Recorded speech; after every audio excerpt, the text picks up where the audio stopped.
Price God. எல்லாம் சந்தோஷமா இருக்கிறீங்களா? ஆமென். கர்த்தருடைய நாமத்திற்கு மகிமை உண்டாகட்டும். தேவாதி தேவனை ஆராதிக்கும்படியாகவும் பரிசுத்த மனமகிழ்ச்சியின் ஓய்வு நாள் ஆராதனையிலே கர்த்தரை தொழுது கொள்ளும்படியாகவும் ஒருமனப்பட்டு குடும்பமாய் கூடி வந்திருக்கிற தேவ பிள்ளைகள் யாவருக்கும் அருள்நாதர் இயேசு கிறிஸ்துவின் நாமத்தினாலே அன்பின் வாழ்த்துதலை தெரிவித்துக் கொள்ளுகிறேன். ஆமீன். உங்கள் யாவருக்கும் கிருபையும் சமாதானமும் உண்டாவதாக. ஆமீன். கர்த்தருக்கு ஸ்தோத்திரம். கர்த்தருடைய பெரிதான கிருபையினாலும் பரிசுத்த ஆவியினுடைய வழிநடத்துதலோடும் வசனத்தின் ஆதாரத்தோடு கூட நம் மலை பிரசங்கத்தை குறித்து தியானித்து கொண்டு வருகிறோம். அந்த மலை பிரசங்கத்தினுடைய தொடர்ச்சியை இந்த நாளிலே கூட நம்ம தியானிக்க போகிறோம். உங்களுடைய கைகள் எல்லாருக்கும் ஒரு பேப்பர் கொடுக்கப்பட்டிருக்கு. அதை நான் சொல்லும் பொழுது நீங்க எடுத்து வாசிங்க. இப்பொழுது அதை மடிச்சு உங்களுடைய பைபிளுக்குள்ள நீங்க வச்சுக்கோங்க. Praise God. கர்த்தருக்கு ஸ்தோத்திரம். ஆமென். கர்த்தர் தாமே நம்மோடு கூட இடைப்படுவாராக. ஒரு ஆமென் சொல்லுங்க பார்க்கலாம்.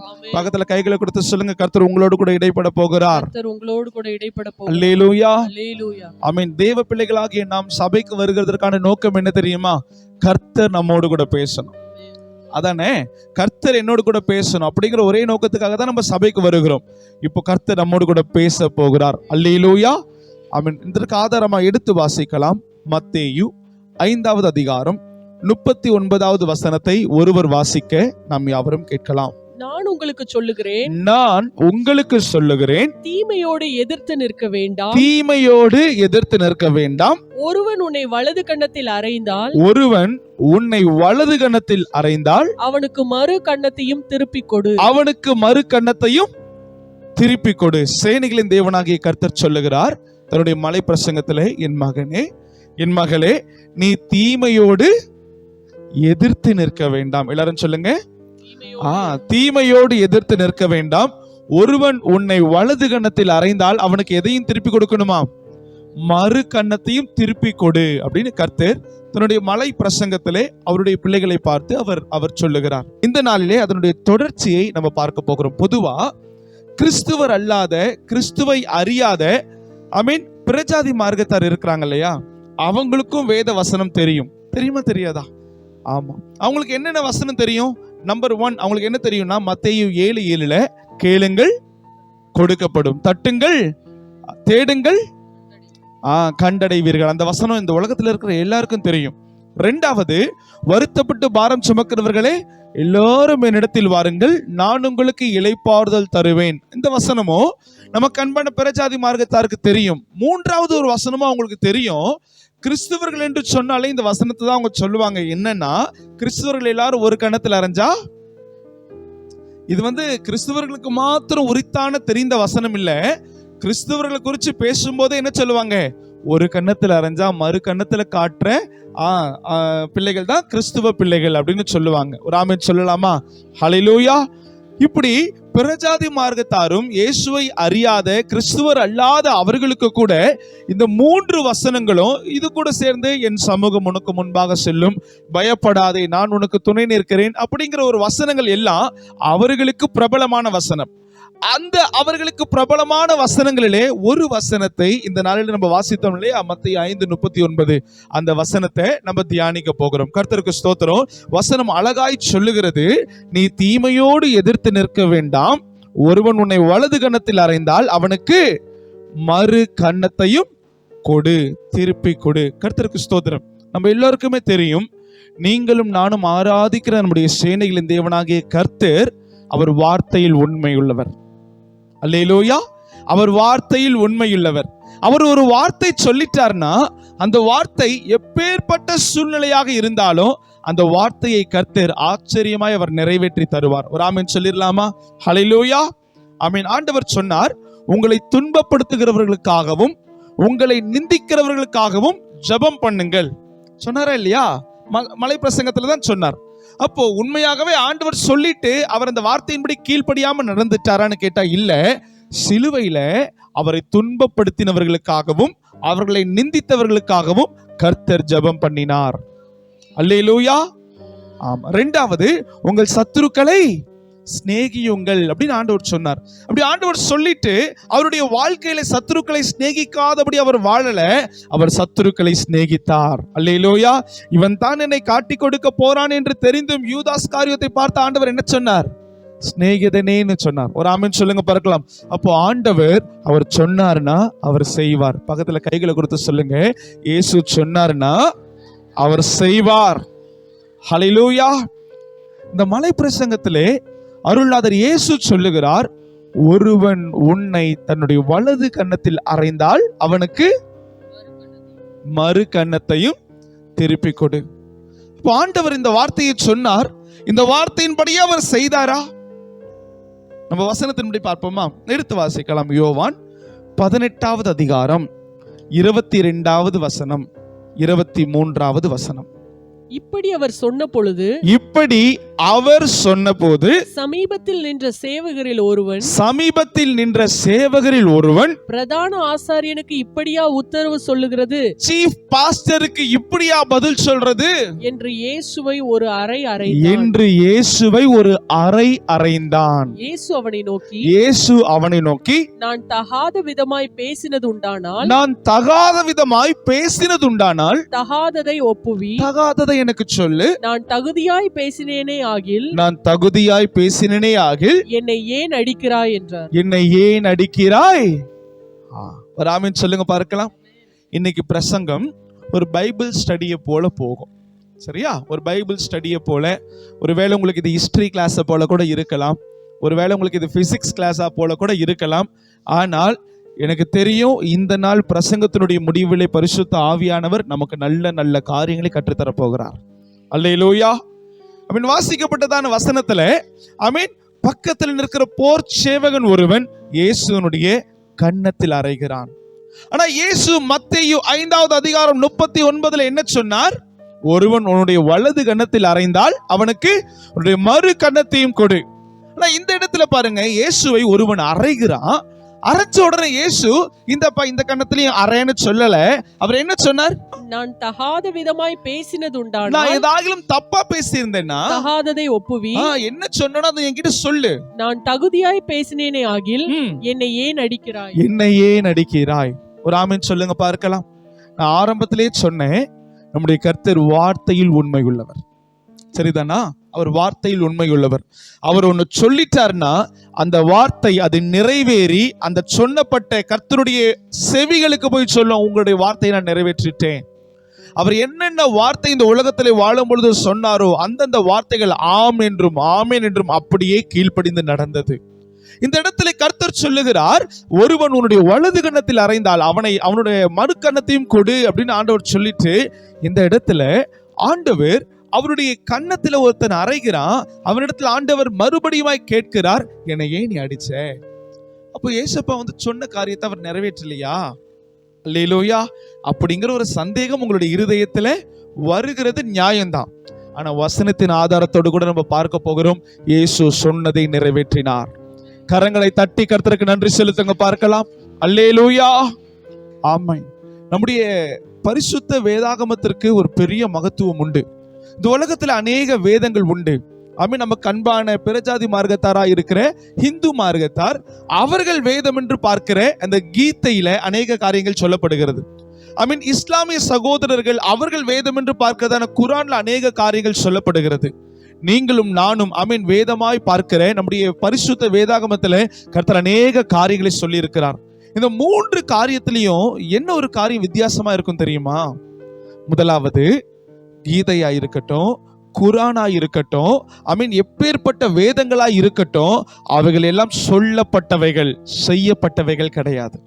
புரியுதா?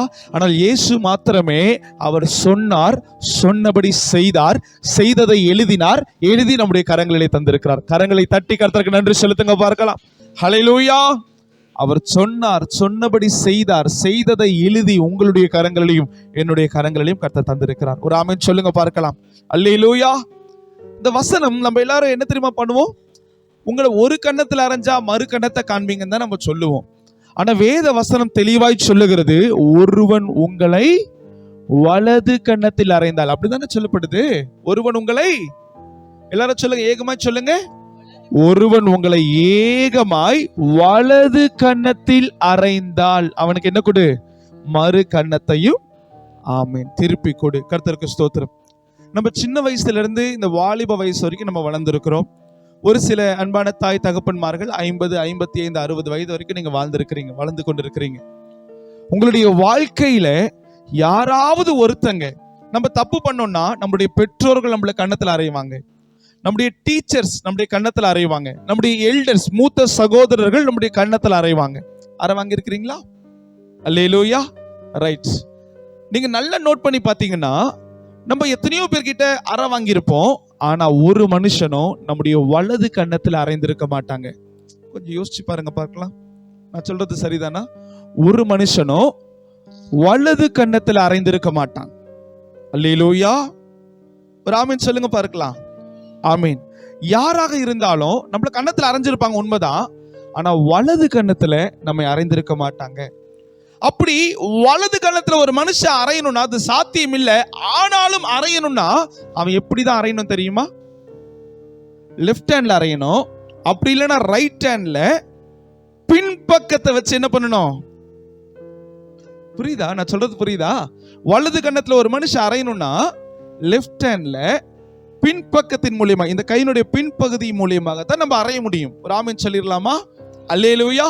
எல்லாரும் விழிப்பா இருக்கிறீங்களா? கர்த்தருக்கு ஸ்தோத்திரம். அப்ப இந்த இடத்துல பாருங்க, ஆண்டவர் அழகாய் சொன்னார், ஒருவன் வலது கன்னத்தில் உன்னை அறைந்தால் அவனுக்கு மறு கன்னத்தையும் கொடு. அப்போ ஒரு மனுஷன் வலது கன்னத்துல ஒருத்தன் அறைகிறான்னா, அதாவது இந்த பின்பகுதி, கையினுடைய பின்பகுதி எதிர்க்க இருக்கிற மனுஷனுடைய கன்னத்தில் அறையும்படிக்கு அறையும் பொழுது அவனுடைய எதை அவன் வெளிப்படுத்துறான்னா, நீ என்ன காட்டிலும் ஸ்டேட்டஸ்ல ரொம்ப தாழ்ந்தவன், நீ என்னை காட்டிலும் பொருளாதாரத்துல தாழ்ந்தவன், நீ என்னை காட்டிலும் ஒரு ஒரு ஒரு பெரிய மனுஷனே கிடையாது, நீ எல்லாம் அடிச்சா கேட்க ஆள் இல்லாத ஒரு மனுஷன் தான், ஒரு சிறு பூச்சை போல இருக்கிறவன் தான் நீ, அப்படிங்கிறத எடுத்து சொல்றதுக்கு தான் எப்படி அறைவாங்க? பின்னம் கையில இருந்து அறைவாங்க. இதை நம்ம எங்க பாக்குறோம்னா, நம்ம ஆண்கள் எல்லாம் பெண்களை ஒரு சில இடத்துல அறையும் பொழுது பார்த்தோம், இப்படி மோஸ்ட்லி அறைய மாட்டாங்க. எப்படிதான் அறைவாங்க? புரியுதா? பலவீனமானவர்களை, கேட்க ஆள் இல்லாதவர்களை, ரொம்ப தாழ்மைப்பட்டவர்களை, சிறுமைப்பட்டவர்களை ஒருவர் அறையும் பொழுது பின் கரத்தின் மூலியமாய் தான் அறைவாங்க. பின் கரத்தின் மூலியமா தான் அறைவாங்க. ஏன்னா அப்படி அறையும் பொழுது இது என்ன வெளிப்படுத்துகிறதுனா, என்னை காட்டிலும் நீ ஸ்டேட்டஸ்ல ரொம்ப தாழ்ந்தவன், உன்னை அடிச்சனா ஏன் அடிச்சேன்னு கேட்கறதுக்கு கூட உனக்கு என்ன இருக்காது? திராணி இருக்காது. அப்படிப்பட்ட ஒரு மனுஷனைத்தான் தன்னுடைய பின் கரத்தினால், பின் கையினால வலது கன்னத்தில் அறைவாங்க. ஒரு ஆமீன் சொல்லுங்க பார்க்கலாம்.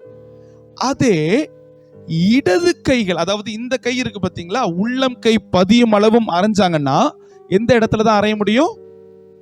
இடது கன்னத்துல தான் அறைய முடியும். நான் சொல்றது புரியுதா உங்களுக்கு? விளங்குதா நான் சொல்றது? அப்போ அது எதை அடையாளப்படுத்துதுன்னா, ஆப்போசிட்ல இருக்கிற அடி வாங்கின அந்த நபர், அவர் அடி கொடுக்கிற அந்த நபருக்கு சற்றும் சலைச்சவர் அல்ல, நிகரானவர் என்கிறதை அடையாளப்படுத்துகிறது. ஒரு ஆமீன் சொல்லுங்க பார்க்கலாம்.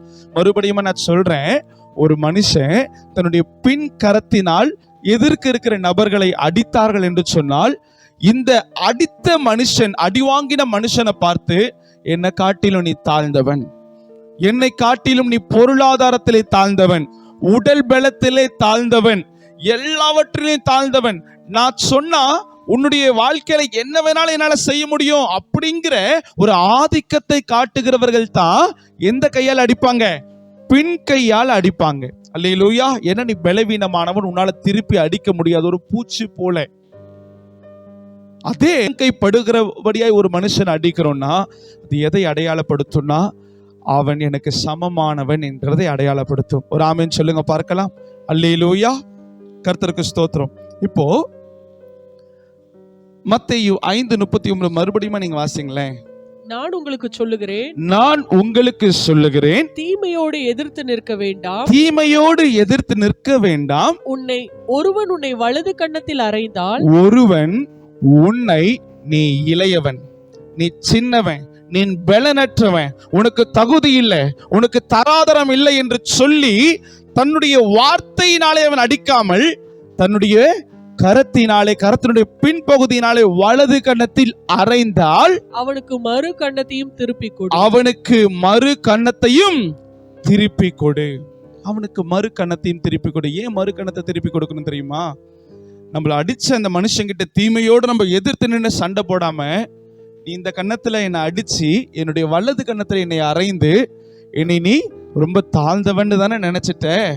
நான் உனக்கு தாழ்ந்தவன் இல்லை, நான் உனக்கு சற்றும் சலிச்சவன் இல்லை, நான் உனக்கு நிகரானவன் என்கிறதை அவன் வெளிப்படுத்துகிறதற்காகத்தான் ஆண்டவர் சொன்னார், அவனுக்கு மறு கன்னத்தையும் திருப்பி கொடு. மறு கன்னத்தை திருப்பி கொடுக்கும் போது ஆட்டோமேட்டிக்கா அவன் எப்படிதான் அடிச்சாகணும், உள்ளம் கை கன்னத்திலே படுகிற அளவிற்கு தான் என்ன பண்ணி ஆகணும், அடிச்சு ஆகணும். புரியுதா உங்களுக்கு நான் என்ன சொல்றேன்னு?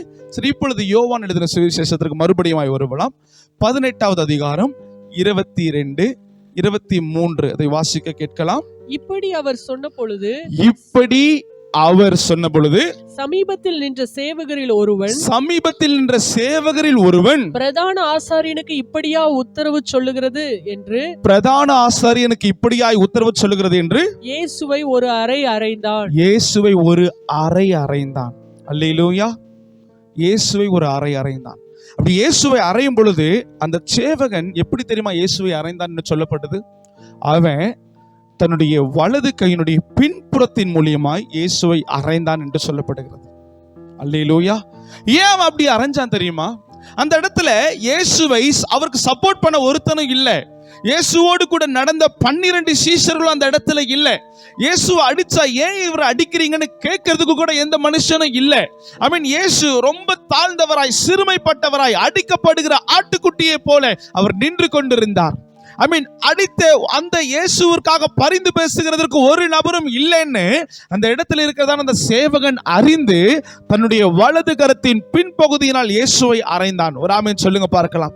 அப்படி அரைஞ்ச உடனே அப்ப என்ன அர்த்தம்? அந்த வலதுபுறத்தின் பின்புறத்தில் அறையும் பொழுது அந்த போர் சேவகன் ஆட்டோமேட்டிக்கா சொல்றான், இயேசுவாகிய நீ என்னை காட்டிலும் சிறியவன், இயேசுவாகிய நீ என்னை காட்டிலும் பலவீனன், இயேசுவாகிய நீ, உன்னை நான் அறைந்தால் ஏன் அறைறீங்கன்னு கேட்க கூட ஆள் இல்லாதவனா நீ இப்பொழுது இருக்கிற, அதனால தான் நான் இப்படி அறையிறேன் அப்படின்னு சொல்லிட்டு என்ன பண்ணிட்டான், அவன் தன்னுடைய வலது கரத்தின் பின்புறத்தின் மூலியமா இயேசுவை அறைந்தான். ஒரு ஆமென் சொல்ல கேட்கலாமா?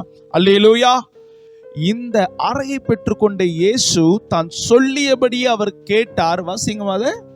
இயேசு அவனை நோக்கி நான் தகாத விதமாய் பேசினதுண்டானால் தகாததை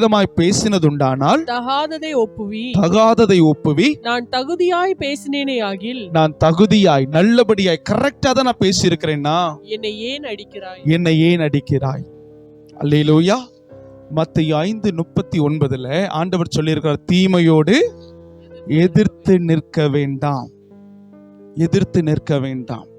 அப்போ ஒரு மனிதன் உங்களை இழிவாய் நடத்துகிறதான ஒரு சூழ்நிலை, நம்முடைய வேலை ஸ்தலமா இருக்கட்டும், நம்முடைய குடும்பமா இருக்கட்டும், நம்முடைய சமுதாயமா இருக்கட்டும், இழிவாய், சிறுமைப்பட்டவர்களாய், பலவீனனாய் கருதி நம்மை நடத்தும் பொழுது நம்ம என்ன செய்யணும்னு ஆண்டவர் சொல்றார் தெரியுமா?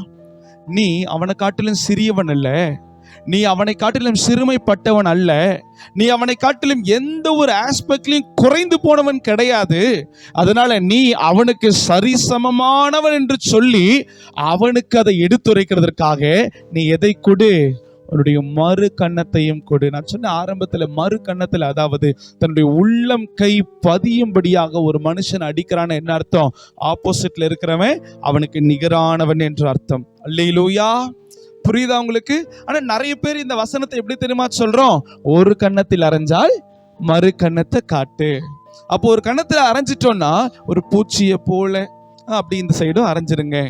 ஆனா வசனம் தெளிவாய் சொல்லுது, ஒரு நபர் உங்களை அறைந்தார் என்று சொன்னால், வார்த்தையால அறைந்தாலும் சரி, கையினால அறைந்தாலும் சரி, பிசிக்கலா அவங்க அபியூஸ் பண்ணினாலும் சரி, எப்படிப்பட்ட காரியமாக இருந்தாலும் அவனுக்கு மறு உத்தரவை நீ அவன் செய்தது போல செய்யாத. அந்த தீமைக்கு நீ எதிர்த்து நிற்காத. ஒருவன் உன்னை அறைந்தான்னா நீ அவனை அறையணும்னு இல்லை. அவன் அறைந்ததற்கான நோக்கம் என்ன? நீ சிறியவன், நீ பலவீனமானவன், நீ சிறுமைப்பட்டவன், நீ தகாதவன், நீ ஒதுக்கப்பட்டவன் அப்படின்னு சொல்லி அவன் வெளிப்படுத்துகிறதுனால தான் அவன் நம்முடைய வலது கன்னத்திலே அவனுடைய பின் கைகளை வைத்து என்ன செய்கிறான்? அறைகிறான். ஹல்லேலூயா. அப்படிப்பட்ட ஒரு சூழ்நிலையில இயேசு சொல்லுகிறார், உன்னுடைய மறு கன்னத்தையும் கொடுனா. என்ன அர்த்தம்? நான் உனக்கு சலைச்சவன் இல்லை, நான் உன்னை காட்டிலும் சிறுமைப்பட்டவன் அல்ல, நான் உன்னை காட்டிலும் பலவீனனானவன் அல்ல, நான் பலவான். அல்லேலூயா. நான் உனக்கு நிகரானவன் அப்படிங்கிறத சொல்லுகிறதற்காக உன்னுடைய வலது கன்னத்தையும் மறு கன்னத்தையும் கொடு. இன்னைக்கு யாராவது ஒரு மனுஷன் நம்ம பேசிட்டாங்கன்னா, யாராவது ஒரு மனுஷன் நமக்கு எதிர்த்து நின்னுட்டாங்கன்னா, நமக்குள்ள வருகிற வேகம் என்ன தெரியுமா பண்ணும்? அந்த மனுஷன் நமக்கு செய்ததை காட்டிலும் அதிகமா அவனுக்கு செஞ்சிடணும்னு நமக்கு தோணுமா உங்களுக்கு? அல்லேலூயா. ஒருத்தன் ஒரு அடி அடிச்சிட்டான்னா அவனுக்கு 2-3 அடியாவது அடிச்சிடணும்னு நமக்கு தோணும். ஆண்டவர் சொல்லுகிறார், தீமையோடு எதிர்த்து நிற்காத. அவன் அடித்ததற்கான நோக்கம், உன்னுடைய ஸ்டேட்டஸ் அவன் அண்டர் எஸ்டிமேட் பண்ணியிருக்கிறான் பத்தியா, அந்த ஸ்டேட்டஸை நீ உயர்த்தும்படிக்கு உன்னுடைய மறு கன்னத்தையும் திருப்பி கொடு. இன்னைக்கு யாராவது ஒருத்தங்க நம்முடைய குடும்பத்தை பார்த்து சொல்லியிருக்கலாம், இந்த குடும்பம் சமுதாயத்துல உயராத ஒரு குடும்பம், இந்த குடும்பம் ஒரு ஆசீர்வதிக்கப்படாத ஒரு குடும்பம், இந்த குடும்பத்தை பார்த்தாலே எங்களுக்கு நன்மை கிடைக்காது, இந்த மனுஷனுடைய முகத்தை பார்த்தாலே எனக்கு நன்மை உண்டாகாது அப்படின்னு சொல்லி அவன் கன்னத்தில் அறையில இருதயத்தில் அரைஞ்சிருக்கலாம். புரியுதா? கன்னத்தில் அறையில, ஆனா நம்மளை குறித்து அநேக வார்த்தைகளை பேசி இருதயத்தில் அறைந்திருக்கலாம். அப்படி இருதயத்திலே காயங்களை சுமந்து கொண்டிருக்கிற நாம் அந்த எதிர்க்க இருக்கிற நபர் இடத்துல வார்த்தையால சொல்லக்கூடாது, செயல்களினாலே சொல்லணும். உன்னை காட்டிலும் நான் சளைச்சவன் அல்ல, நான் உனக்கு நிகரானவன் என்று சொல்லி நம்ம வாழ்ந்து காண்பிக்கணும். ஒரு ஆமென் சொல்லுங்க. புரியுதா உங்களுக்கு நான் என்ன சொல்றேன்னு? புரியுதா என்ன சொல்றேன்னு? நம்ம வாழ்ந்து காண்பிக்கணும். அதற்குத்தான் ஆண்டவர் தெளிவாய் சொன்னார், தீமையோடு எதிர்த்து நிற்காத. ஒரு மனுஷன் கரத்தினால ஒரு மனுஷனை காயப்படுத்துறானா அது தீமை, உதட்டினால இன்னொரு மனுஷனை காயப்படுத்துறானா தீமை. அந்த தீமைக்கு நீ எதிர்த்து நிற்காத. அவன் அப்படிதான் சொல்லுவான், அது அவனுடைய இயல்பு. நீ எதிர்த்து நிற்காத. ஆனா அவன் சொல்றதுக்கு, நான் அப்படிலாம் இல்ல பிரதர், நான் அப்படிலாம் இல்ல சிஸ்டர், உங்களுக்கு நான் நிகரான ஒரு மனுஷன் தான் அப்படின்னு சொல்லி நீங்க அவர்களுக்கு காட்டும்படியாகத்தான் உங்களுடைய வாழ்க்கை தரத்தை நீங்கள் உயர்த்த வேண்டும் என்று கர்த்தர் இந்த இடத்திலே வலியுறுத்துகிறார். ஒரு ஆமென் சொல்லுங்க பார்க்கலாம். அதனால தான் அந்த சேவகன் இயேசுவை அறைந்த உடனே இயேசு சொன்னார், தகாததை நான் ஏதாவது பண்ணியிருந்தேன்னா என்கிட்ட சொல்லு, அப்படி நான் தகுதியானதை பண்ணியிருந்தேன்னா ஏன் நீ என்ன அடிக்கிற? புரியுதா? ஏன் நீ என்ன அடிக்கிற? அப்போ நம்ம மறுபடியுமாய் கரத்தினாலேயோ அவங்க ஒரு வார்த்தை பேசிட்டாங்கன்னா அதுக்கு ஆப்போசிட்டா ஒரு வார்த்தையை பேசி நம்ம காரியங்களை செய்யணும்னு இல்லை. ஒருத்தவங்க உங்க கன்னத்துல அரைஞ்சிட்டாங்கன்னா இந்த கன்னத்திலே அரைங்கன்னு காட்டுறது இல்லை. அரைஞ்சிட்டாங்களா, சைலண்டா அந்த இடத்துல இருந்து என்ன பண்ணிருங்க, நான் சொல்றது கேளுங்களேன், சைலண்டா கிளம்பி வந்துருங்க. ஆண்டவர் சமூகத்துல சொல்லுங்க, ஆண்டவரே என்னை வார்த்தையினாலே அரைஞ்சிட்டாங்க, என்ன கரத்தினாலே அரைஞ்சிட்டாங்க. எப்படிப்பட்ட அபியூஸா இருந்தாலும் ஆண்டவர்கிட்ட அதை தெரியப்படுத்திட்டு ஆண்டவர் என்ன வார்த்தை சொன்னார்? மறு கன்னத்தையும் திருப்பி கொடுனா. சூப்பர், நான் உனக்கு தாழ்ந்தவன் இல்லை, உனக்கு நிகரானவன், அதனால இந்த கன்னத்திலையும் அடி அப்படின்னு தான் அடையாளப்படுத்துது. அப்போ எந்த ஒரு மனுஷன் நம்மை தகாதரம் இல்லாதபடி நடத்துகிறாங்களோ அந்த மனுஷனிடத்துல மறு கன்னத்தையும் திருப்பி கொடுனா, நான் உனக்கு நிகரானவன் தான் அப்படின்னு சொல்லுகிறபடியாய் நம்முடைய வாழ்க்கை தரத்தை கண்ணியமாய் கர்த்தருடைய சமூகத்தில் அமர்ந்திருந்து ஓயாமல் உழைத்து நாம் உயர்ந்து அவர்களுக்கு முன்பாக நம்ம சொல்லுகிறதான ஒரு வார்த்தை. புரியுதா உங்களுக்கு? அன்னைக்கே நடக்கணும்னு இல்லை. நம்ம எல்லாம் நினைக்கிறது என்ன தெரியுமா? இன்னைக்கு ஒருத்தங்க நம்மள அரைஞ்சிட்டாங்களா, இன்னைக்கே நம்ம பதில் சொல்லிடணும். இன்னைக்கு நம்மள அவமானப்படுத்திட்டாங்களா, இன்னைக்கே நான் அவமானப்படுத்திடணும். இன்னைக்கு நம்ம ஒருத்தங்களை உதாசீனப்படுத்திட்டாங்களா, இன்னைக்கே நான் அவங்களை உதாசீனப்படுத்திடணும். அப்படிதானே நம்முடைய மனசுல நினைச்சுக்கிட்டு இருக்கிறோம். ஆனா ஆண்டவர் சொல்லுகிறார், தீமையோடு எதிர்த்து நிற்க வேண்டாம். பக்கத்துல கைகளை கொடுத்து சொல்லுங்க, தீமையோடு எதிர்த்து நிற்க வேண்டாம். மாறாக நீ உதாசீனப்படுத்தினதெல்லாம் தப்பு கிடையாது, ஆனா நான் என்னுடைய தகுதியை உயர்த்தியே காண்பிப்பேன் என்று சொல்லி உங்களுடைய வாழ்க்கையை நீங்க பழகி கொள்ளணும். அல்லேலூயா. புரியுதா உங்களுக்கு? ஒருத்தங்க உங்களை உதாசீனப்படுத்திட்டாங்கன்னா அந்த இடத்துல நீங்க வாய்களை திறந்து பேச வேண்டும்னு அவசியம் இல்லை.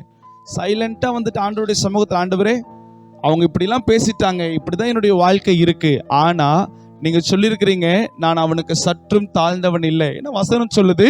கர்த்தருக்குள் ஆண் ஒன்றும் இல்லை, பெண் ஒன்றும் இல்லை, கிரேக்கன் ஒன்றும் இல்லை, யூதன் ஒன்றும் இல்லை, அடிமை ஒன்றும் இல்லை, சுயாதீனம் என்றும் உள்ளவன் இல்லை. அப்போ கர்த்தருடைய பார்வையில் எல்லாரும் சமமா தான் இருக்கிறோம். ஆனா அந்த நபர் நம்முடைய பினான்சியல் கண்டிஷனை பார்த்தோ, நம்முடைய உடல் தோற்றத்தை பார்த்தோ நம்மள லோ ஸ்டாண்டர்டா அண்டர் எஸ்டிமேட் பண்ணிட்டாங்கன்னா நீங்க அப்படியே வாய்களை திறந்து பேச வேண்டாம்.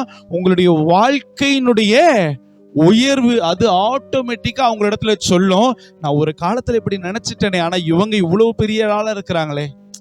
புரியுதா உங்களுக்கு நான் என்ன சொல்றேன்? ஒரு காலத்துல இவங்களை நான் தப்பா நினைச்சிட்டேனே, ஒரு காலத்துல நான் இவங்களை தகாதவர்களா நினைச்சிட்டேனே, ஒரு காலத்துல இவங்க நான் உதாசீனப்படுத்தினேனே, ஆனா இப்போ இவர்கள் சமுதாயத்துல உயர்ந்த ஒரு ஸ்தானத்துல இருக்கிறாங்களே அப்படின்னு சொல்லி அவர்களே புரிந்து கொள்ளுகிற அளவிற்கு தான் ஆண்டவர் சொன்னார், மறு கன்னத்தையும் கொடுத்து நீ அவர்களுக்கு சமமானவன் என்று நிரூபி என்று ஆண்டவர் சொன்னார்.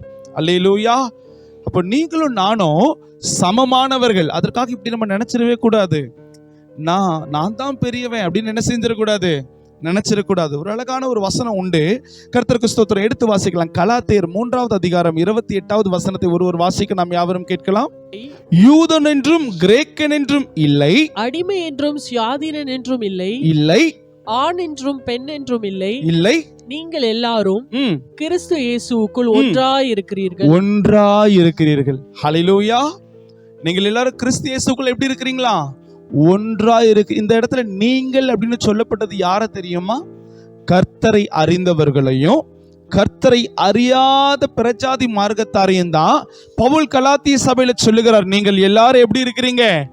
ஒன்றாய் இருக்கிறீங்க. அவன் நல்ல பணக்காரனா இருக்கிறான், ஒருவேளை உங்களுக்கு பணபலம் இல்ல, ஆண்டவர் சொல்றார் நீங்க எல்லாம் ஒன்றா இருக்கிறீர்கள். அவன் நல்ல பலசாலியா இருக்கிறான், நான் நோயாளியை போல இருக்கிறேன், ஆண்டவர் சொல்லுகிறார் நீங்கள் எல்லாரும் ஒன்றா இருக்கிறீர்கள். அப்போ ஆண்டவருடைய பார்வையில உயர்ந்தவன் என்று இல்ல, தாழ்ந்தவன் என்று இல்ல. ஆண்டவருடைய பார்வையில நம்ம எல்லாரும் எப்படி இருக்கிறோமா? ஒன்றா இருக்கிறோம். அந்த ஒன்றா இருக்கிறோம் என்கிற வார்த்தையை பறைசாற்றுகிறதற்காகத்தான் ஆண்டவர் இந்த இடத்துல சொன்னார், ஒருவன் உன்னை தாழ்ந்தவன் என்று சொல்லி வலது கணத்துல அரைஞ்சிட்டான்னா, இல்லப்பா நான் தாழ்ந்தவன் கிடையாது, நான் உனக்கு சமமானவன் தான், உனக்கு நிகரானவன் தான் அப்படின்னு சொல்லுகிறதற்காக உன்னுடைய மறு கன்னத்தையும் திருப்பி கொடு, மறு கன்னத்தையும் திருப்பி கொடு. ஆனா இன்னைக்கு கிறிஸ்தவர்களுடைய மனசுல ஒரு எண்ணம் எப்பவுமே இருக்கும். என்ன தெரியுமா? நான் உயர்ந்தவன். அந்த எண்ணம் இருக்கா உங்களுக்குள்ள? இருக்கா? உண்மையாவே சோதிச்சு பாருங்க, அந்த எண்ணம் உங்களுக்குள்ள இருக்கா? நான் உயர்ந்தவன். ஏன்னா இயேசு கிறிஸ்துனுடைய ரத்தம் எனக்காக சிந்தப்பட்டது, இயேசு கிறிஸ்து எனக்காக அடிகள் பட்டார். இன்னைக்கு நான் கண்ணை மூடினா கூட என் கண்கள் எங்க தான் போய் திறக்கும்? பரத்துல போய் என்னுடைய கண்கள் திறக்கும். நான் பரலோகத்திற்கு தகுதி உள்ளவன். ஆனா மற்ற பிரஜாதி மார்க்கத்தார் எல்லாம் அவர்கள் நரகத்திற்கு பாத்திரவான்களா இருக்கிறார்கள் அப்படின்னு சொல்லி ஒரு சில பெருமைகள் நமக்குள்ள காணப்படுகிற காரியங்கள் உண்டு. ஆனா இயேசு சொல்லுகிறார், எல்லாரும் எப்படி இருக்கிறீங்களா? சமமா இருக்கிறீங்க.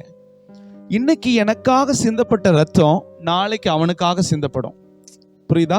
இயேசு எனக்காக மாத்திரம்தான் சிலுவைக்கு போனாரா? சொல்லுங்க. ஒரு 10-15 வருஷத்துக்கு முன்னாடி கேட்டீங்கன்னா நம்ம ஒரு சிலர் ரட்சிக்கப்படாமல் நம்மள பிரஜாதி மார்க்கத்தாரதான் இருந்தோம். சரிதானா? அப்போ அந்த டைம்ல ரட்சிக்கப்பட்ட நம்முடைய அன்பர்கள், நம்முடைய சொந்தக்காரர்கள் எல்லாரும் நம்மள ரொம்ப தாழ்மையா நினைக்கிற காரியங்கள் இல்ல. ஆண்டவர் சொல்லுகிறார் எல்லாரும் சமமானவங்க தான். ஒரு ஆமென் சொல்லுங்க பார்க்கலாம். பக்கத்துல கைகளை கொடுத்து சொல்லுங்க, எல்லோரும் சமமானவர்கள். அதனால தான் ஆண்டவர் தன்னுடைய ஆசாரிப்பு கூடாரத்தை கட்டும் பொழுது அதனுடைய மத்திய பகுதியாக இருக்கிற பரிசுத்த ஸ்தலத்திலே ஒரு மேசை செய்தார். அந்த மேசையிலே அப்பங்கள் அடுக்கப்பட்டிருந்தது. எத்தனை அப்பங்கள்? 6 அப்பங்கள். இந்த இடத்துல 6, இந்த இடத்துல 6னா என்ன அர்த்தம்? 2 பகுதியிலையும் சரிசமமா இருக்கணும். நான் பெரியவன், நான் சிறியவன், நான் தாழ்ந்தவன் அப்படிங்கிற ஒரு பகுதி, ஒரு காரியங்கள் என்ன இல்லை, ஆண்டவருடைய பார்வையில இல்லை. ஒரு ஆமென் சொல்லுங்க பார்க்கலாம். ஹல்லேலூயா. ஒரு மனுஷன் நம்முடைய வலது கன்னத்துல அரைஞ்சி நீ தகுதி இல்லாதவன் என்று சொன்னான்னா, ஆண்டவருடைய சமூகத்திலே அமர்ந்திருந்து, தகப்பனே நீர் எனக்கு தகுதியா இருக்கிறீர், அந்த மனுஷனை காட்டில என்ன நீங்க உயர்த்தி வைங்கப்பா. பொருளாதாரமா இருக்கலாம், சரீரத்தில் இருக்கலாம், நம்முடைய சமுதாயத்தில் இருக்கலாம், என்னை நீங்க உயர்த்தி வைங்கன்னு ஆண்டவருடைய சமூகத்துல கேட்டு கர்த்தருக்கு காத்திருந்து பலனை பெற்றுக்கொண்டு அவனுக்கு நிகராய் உயர்ந்து நீங்கள் அவனை உங்களுக்கு காண்பிக்க வேண்டும் என்று கர்த்தர் சொல்லுகிறார். புரியுதா நான் என்ன சொல்றேன்னு?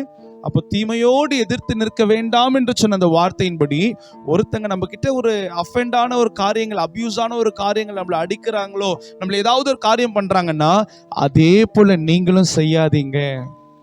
புரியுதா? ஒரு காலத்துல கிறிஸ்தவர்கள் அப்படிதான் இருந்தாங்க. ஒருத்தங்க யாராவது ஒரு வார்த்தை பேசிட்டாங்கன்னா சைலண்டாங்கிறது கிளம்பி வந்து ஆண்டவர் சமூகத்துல உட்காருகிறவர்கள் தான் கிறிஸ்தவர்கள். அல்லேலூயா. ஆனா இந்த காலத்து கிறிஸ்தவர்கள்னு ஒருத்தங்க இருக்கிறாங்க. அந்த காலத்து கிறிஸ்தவர்கள் இந்த காலத்து கிறிஸ்தவர்கள். அந்த காலத்து கிறிஸ்தவங்க ஒரு கணத்துல அடைச்சா என்ன பண்ணுவாங்க? ஆனா இந்த காலத்து கிறிஸ்தவங்க அப்படி இல்லை. ஆண்டவர் தெளிவாய் சொல்றார், தீமையோடு எதிர்த்து நிற்க வேண்டாம். தீமையோடு, ஆமா, அந்த தீமையோடு எதிர்த்து நிற்கிறது நமக்கு தகுதி இல்லை. ஆபிரகாமுடைய வாழ்க்கையில நம்ம பார்க்கிறோம், ஆபிரகாம் லோத்து 2 பேரும் இருக்கிறாங்க. அந்த இடத்துல ஒரு போராட்டம் வருது. ஆபிரகாமின் மந்தை மேய்ப்பர்களுக்கும் லோத்தினுடைய மந்தை மேய்ப்பர்களுக்கும் ஒரு வாக்குவாதம். அந்த வாக்குவாதத்துல லோத்தினுடைய மந்தை மேய்ப்பர்கள் சொல்றாங்க, என்னால தான் ஆபிரகாமுடைய மந்தையே ஆசீர்வாதமா இருந்துச்சு. என்னுடைய முதலாளி, என்னுடைய எஜமான் லோத்துனால தான் ஆபிரகாமுக்கே ஆசீர்வாதம். ஆபிரகாமுடைய மந்தை மேய்ப்பர்கள் சொல்றாங்க, லோத்துனுடைய மந்தை மேய்ப்பர்களை கேளுங்க, எங்க எஜமானாகிய ஆபிரகாம் உங்களை கூட்டிட்டு வந்ததுனால தான் இப்போ நீங்க ஒரு செல்வ சீமானாய் நீங்களும் ஒரு நிகரான ஆசீர்வாதத்தை பெற்றிருக்கிறீங்க அப்படின்னு 2 மந்தை மேய்ப்பர்களுக்கு வாக்குவாதம். அல்லேலூயா. அந்த வாக்குவாதம் அப்படியே கொஞ்சம் பெருசாகி ஆபிரகாமுக்கும் லோத்துக்கும் கொண்டு வந்து சேர்க்கப்பட்டது. சேர்த்த உடனே ஆபிரகாமும் லோத்தும் என்ன தெரியுமா செஞ்சாங்க? ஆபிரகாம் சொன்னார் லோத்தை பார்த்து, நீ வலதுபுறமா போனா நான் இடதுபுறமா போறேன், நீ இடதுபுறமா போனா நான் வலதுபுறமா போறேன், இந்த தேசம் எங்கும் உனக்கும் எனக்கு முன்பாக திறந்திருக்கு, இதை நீயே சூஸ் பண்ணுன்னு ஆண்டவர் என்ன பண்ணினார்? ஆபிரகாமுக்கு சொல்லுகிறதுக்கு ஒரு கிருபை தந்தார். ஒரு ஆமீன் சொல்லுங்க பார்க்கலாம். ஆமீன். யோசிச்சு பாருங்க, அப்படி முற்பிதாக்களா இருக்கிற ஆபிரகாம் அவன் வாக்குவாதம் பண்ணல, அவன் தீமையோடு எதிர்த்து நிற்கல. அவன் கேட்டிருக்கலாம்ல, லோத்து உன் அப்பா இறந்து போயிட்டாங்க, பாவம், அப்பா இல்லாத பிள்ளையா நீ இருக்கிறேன்னு சொல்லிதான் என்ன பண்ணேன், உன்னை நான் கூட்டிட்டு வந்தேன், என்னுடைய ஆடுகளையும் கொஞ்சம் நான் உனக்கு கொடுத்தேன், நான் ஆண்டவர் என்னதான் பாதுகாக்கிறார், நான் தான் வாக்கு தத்தத்தின் ஆசீர்வாதத்தை பெற்றிருக்கிறேன், அந்த ஆசீர்வாதம் தான் உனக்கும் பாய்கிறது, நெல்லுக்கு பாயிற தண்ணி தான் புல்லுக்கும் பாயுதியா, உனக்கு ஆசீர்வாதம் என்னாலதான் அப்படின்னு யார் சொல்லியிருக்கலாம்? ஆபிரகாம் சொல்லியிருக்கலாம்ல. ஆனா ஆபிரகாம் சொன்ன காரியம் என்ன தெரியுமா? உன் மந்தை மேய்ப்பருக்கும் என் மந்தை மேய்ப்பருக்கும் வாக்குவாதம் வேண்டாம், நாம் சகோதரர். புரியுதா? அவன் சகோதரர் சொல்ற வார்த்தையில பெரிய ஆவிக்குரிய அர்த்தம் உண்டு. அவன் சகோதரன் கிடையாது. யாரு? லோத்துக்கு ஆபிரகாம் சித்தப்பா. புரியுதா? லோத்துக்கு ஆபிரகாம் அப்பா ஸ்தானத்துல இருக்கிறான். அந்த அப்பா ஸ்தானத்துல இருக்கிற அந்த ஆபிரகாம் லோத்தை பார்த்து சொல்றான், நீ நானும் சகோதரன். புரியுதா? நீ நானும் யாரு? இன்னைக்கு சபைக்குள்ள இருக்கிற நம்ம எல்லோரும் சக ஊதிரன், சக ஊதிரி. அல்லேலூயா. அருள்நாதர் இயேசு கிறிஸ்து ஒரே தகப்பனுடைய ரத்தத்தை பானம் பண்ணுகிற சக உதிரி சகோதரி, இயேசு கிறிஸ்துனுடைய ரத்தத்தை பானம் பண்ணுகிற, ஒரே ரத்தத்தை பானம் பண்ணுகிற சக உதிரன், சகோதரன். அல்லேலூயா. அப்ப சகோதரன் சொன்ன என்ன அர்த்தம்? சமமானவன் அர்த்தம். ஆபிரகாமை காட்டிலும் ரொம்ப தாழ்மையான ஒரு ஸ்டேட்டஸ்ல இருக்கிறவன் தான் லோத்து. ஆபிரகாம் கூட கர்த்தர் இருந்தார். ஆபிரகாம் தன்னுடைய 318 வேலையாட்களை வைத்து 4 ராஜாக்களை முறியடித்தார் என்று வேதம் சொல்லுது. அந்த 318 பேரை வச்சு லோத்தை போட்டு தள்ளிட்டு லோத்தினுடைய மந்தையா தன்னால டேக் ஓவர் பண்ணிக்க முடியாதுன்னு நினைச்சிருக்கிறீங்களா? பண்ணிருக்கலாம். ஆனா அவன் தீமையோடு எதிர்த்து நிற்கல. பக்கத்துல கைகளை கொடுத்து சொல்லுங்க, அவன் தீமையோடு எதிர்த்து நிற்கல. நீங்களும் தீமையோடு எதிர்த்து நிற்காதீங்க. அல்லேலூயா. ஆமா. ஆனா நமக்கு ஒரு வேகம் எங்க இருந்து தான் வரும்னு தெரியாது. யாராவது ஒருத்தங்க நம்மள அவமானப்படுத்திட்டாங்கன்னா 1க்கு 3 செஞ்சிடணும். சரியா? 1க்கு 3 நான் செஞ்சிடணும். அப்பதான் எனக்கு தூக்கம் வரும். பாஸ்டர் என்ன ஒரு வார்த்தை திட்டாங்க, நான் சும்மா விடல தெரியுமா? 1க்கு 3 வார்த்தை பேசிட்டேன். என்ன அவமானப்படுத்திட்டாங்க, நான் சும்மா விடல தெரியுமா? நான் அங்க இங்கன்னு எல்லாத்தையும் பேசிட்டு நான் நிரூபிச்சுட்டேன்ல பாஸ்டர். ஆண்டவர் என் கூட நின்னுட்டார். இதுல ஆண்டவரையும் இழுத்துக்கிறது. ஆமா, ஆண்டவர் என் கூட நின்னுட்டார். அவங்க பேசினாங்க, உண்மையை சொல்றேன், அவங்க தகாத விதமா தான் பேசினாங்க, அவங்க தீமையா தான் பேசினாங்க. ஆனா ஆண்டவர் தெளிவாய் சொல்றார், தீமையோடு எதிர்த்து நிற்காதீங்க. அல்லேலூயா. இதுக்கு ஒரு ஆமீன் வந்திருக்கணும். அல்லேலூயா. ஆமா, தீமையோடு எதிர்த்து நிற்காதீங்க. மாறாக நீங்கள் சலிச்சவர்களும் இல்லை, நீங்கள் சிறுமைப்பட்டவர்களும் அல்ல, நீங்கள் உயர்ந்தவர்களும் அல்ல, நீங்கள் அவர்களை காட்டிலும் பெருமைப்பட்டவர்களும் அல்ல, அவர்களுக்கு நிகரானவர்கள். அப்ப கர்த்தருடைய பிள்ளைகள், நாம் நம்மை உதாசீனப்படுத்தின நம்முடைய எதிரிகளா இருக்கிற அவர்களுக்கு ஆண்டவர் சொல்லுகிறதான ஒரு காரியம் என்னன்னா, நம்ம எல்லோரும் சமமா இருக்கிறோம். ஒருவேளை உங்களுடைய ஃபினான்ஷியல் ஸ்டேட்டஸ் லோவா இருக்கலாம், உங்களுடைய உங்களுடைய காரியங்கள் எல்லாம் ரொம்ப லோ கிளாஸா இருக்கலாம். நான் ஆண்டவர் பார்த்து சொல்றார், நீங்க சமமானவர்கள் தான். அடிமையும் கிடையாது, சுயாதீனம் உள்ளவனும் கிடையாது, கிரேக்கர்களும் கிடையாது, யூதர்களும் என்று கிடையாது. நீங்கள் எல்லாரும் கர்த்தருடைய பார்வையிலே சமமானவர்கள். அல்லேலூயா. ஏன்னா உங்களுக்காக எனக்காக சிந்தப்பட்ட அதே ரத்தம் தான் அவர்களுக்காகவும் சிந்தப்பட்டிருக்கு. உங்களுக்காக அடிகளை வாங்கின இயேசு தான் அவர்களுக்காகவும் அடி வாங்கியிருக்கிறார். உங்களுக்காக மரித்து 3ஆம் நாளிலே உயிரோடு எழும்பின கர்த்தர் தான் நமக்கு தீங்கு செய்தவர்களுக்காகவும் கர்த்தர் மரித்து அவர் 3வது நாளிலே உயிரோடு எழும்பி இருக்கிறார். அல்லேலூயா. ஆண்டவர் உங்களையும் என்னையும் பரலோகத்திற்கு அழைத்து போகிறதற்காக அவர் மறுபடியும் வருவார். மத்திய ஆகாயத்திலே பிரதான தூதர்களுடைய எக்கால சத்தத்தோடு கூட கர்த்தர் வருவார். அதே சத்தம் அவர்களுடைய செவிகளிலே கேட்க வேண்டும் என்கிறதற்காகத்தான் ஆண்டவர் தாமதப்படுத்தி கொண்டிருக்கிறார். புரியுதா நான் என்ன சொல்றேன்னு? ஏன் ஆண்டவர் தாமதப்படுத்துகிறார்? நிறைய பேர் சொல்றாங்க, என்ன இயேசு வருகிறார், இயேசு வருகிறார், இயேசு வருகிறார், எப்போ வருவார் உங்க இயேசு, எப்போ வருவார் உங்க இயேசு கேட்கிறாங்கல்ல. அப்படி கேட்கிறவர்களையும் பரலோகத்திற்கு எடுத்துக்கொள்ள போகும் பொருட்டு ஆண்டவர் தாமதப்படுத்துகிறார். அல்லேலூயா. ஆமா. அப்போ நீங்களும் நானும் தான் அவர் வரும் பொழுது நம்ம எடுத்துக்கொள்ளப்படுவோம் இல்ல. இப்ப நமக்கு தீமை செய்தவர்களுக்காகவும் கர்த்தர் ரத்தம் சிந்தி அவர்களுக்காகவும் தான் கர்த்தர் வருகிறார். அல்லேலூயா. அப்போ நம்ம ஒரு 2 எண்ணம் நமக்குள்ள இருக்கக்கூடாது. நான் தாழ்ந்தவன் அப்படிங்கிற ஒரு எண்ணம் இருக்கக்கூடாது. பக்கத்துல கைகளை கொடுத்து சொல்லுங்க, நீங்க தாழ்ந்தவன் கிடையாது, நீங்கள் பலவீனன் கிடையாது, நீங்கள் சிறுமைப்பட்டவர்கள் கிடையாது, நீங்கள் ஒதுக்கப்பட்டவர்கள் கிடையாது.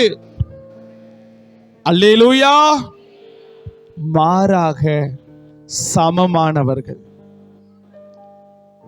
2வது இப்படி நினைச்சிடக்கூடாது, நான் கிறிஸ்துவன், நான் அவருடைய சரீரத்தையும் அவருடைய ரத்தத்தையும் பானம் பண்ணி புசிக்கிறவன், நான் நீதிமான், அவன் பாவி, அவன் தான் கீழே இருக்கிறான் அப்படின்னு நினைச்சு நம்மளை உயர்த்தி கொள்ள கூடாது. புரியுதா? புரியுதா உங்களுக்கு? பக்கத்துல கைகளை கொடுத்து சொல்லுங்க, எனக்கு தீமை செய்கிறவன் எனக்கு நிகரானவனாய் இருக்கிறான், அவன் என்னுடைய சகோதரனாய் இருக்கிறான், அவனுக்காகவும் இயேசு ரத்தம் சிந்தி இருக்கிறார், நானும் அவனும் பரலோகத்திற்கு போவோம். அதற்காகத்தான் இயேசு தாமதம் பண்ணி கொண்டிருக்கிறார். அல்லேலூயா. ஆமென். அப்போ ஒரு மனுஷன் நம்முடைய வலது கன்னத்திலே அவனுடைய பின் கரத்தை வைத்து அடித்தான்னா அவனிடத்துல என்ன பண்ணணும்னா, நான் உனக்கு கொஞ்சம் கூட தகுதி உள்ளவன் என்று இல்லைன்னு நீ நினைக்காத, நான் உனக்கு சமமானவன் என்று சொல்லுகிறதற்காகத்தான் மறு கன்னத்தையும் திருப்பி கொடுன்னு ஆண்டவர் சொல்லுகிறார். அல்லேலூயா. சரி, இப்போ உங்க கையில் ஒரு பேப்பர் கொடுத்தேன்ல, அதை எடுங்க பார்க்கலாம். ரைட். ஆமென். யூதர்கள் ஒரு புத்தகத்தை அவர்களுடைய வாழ்க்கையில ரொம்ப கருத்தாய் கடைபிடிப்பாங்க. வேத புத்தகத்திற்கு பிற்பாடு இந்த புத்தகம் தான். அந்த புத்தகத்தினுடைய பேர் தான் மிஷ்னா பாவா கம்மா. மிஷ்னா அப்படின்னு சொன்னா எல்லாருக்கும் தெரியும், சரியா? யூதர்கள் அவங்களுடைய வாழ்க்கையில் இது ஒரு கைடு அப்படிங்கிறது போல அதை கடைபிடிப்பாங்க. பரிசுத்த வேதாகமத்திற்கு பிற்பாடு அவர்கள் ரொம்ப கடைபிடிக்கிற ஒரு புத்தகம்னா மிஷ்னா. அந்த மிஷ்னா புக்ல ஒரு மனுஷன் எப்போ கல்யாணம் பண்ணணும், ஒரு மனுஷன் கல்யாணம் பண்ணினதற்கு பிற்பாடு இத்தனை வருஷம் குழந்தை இல்லைன்னா அவன் என்ன செய்யணும், அவன் வாழ்க்கையில அவனுக்கு அண்ணன் தம்பி எல்லாம் அவனை எதிர்த்து நிற்கிறாங்கன்னா அவன் எப்படி முறையிடணும், அவன் எப்படியெல்லாம் இந்த தேசத்துல இருக்கிற சட்டங்களை சந்திக்கணும் அப்படின்னு சொல்லி அவனுக்காக எழுதப்பட்ட ஒரு சட்ட புத்தகம். அந்த புத்தகத்தோட பேர் சொல்லுங்க, மிஷ்னா. எல்லாரும் ஏகமா சொல்ல கேட்கலாம். மிஷ்னா. அந்த புத்தகத்துல கன்னத்துல அரைஞ்சிட்டான்னா அவனுக்காக ஒரு காரியம், ஃபைன், அது கொடுக்கப்பட்டிருக்கு. ஒரு மனிதன், பெரியவனாய் இருக்கிற ஒரு மனிதன் தன்னுடைய வலது கரத்தின் பிற்பகுதியை வைத்து இன்னொரு மனிதனை அடித்து அவனை நீ என்னை காட்டிலும் தாழ்ந்தவன் அப்படின்னு சொன்னான்னா, இந்த மிஷ்னா புத்தகத்தின் படி அவன் போய் முறையிட்டுட்டான்னா எவ்வளவு பணம் அவனுக்கு தரணுமா, எவ்வளவு ஜூஸ் அவனுக்கு தரணுமா? 400 ஜூஸ் அவனுக்கு தரணுமா? ஜூஸ்னா குடிக்கிற ஜூஸ் கிடையாது, புரியுதா? ஜூஸ்.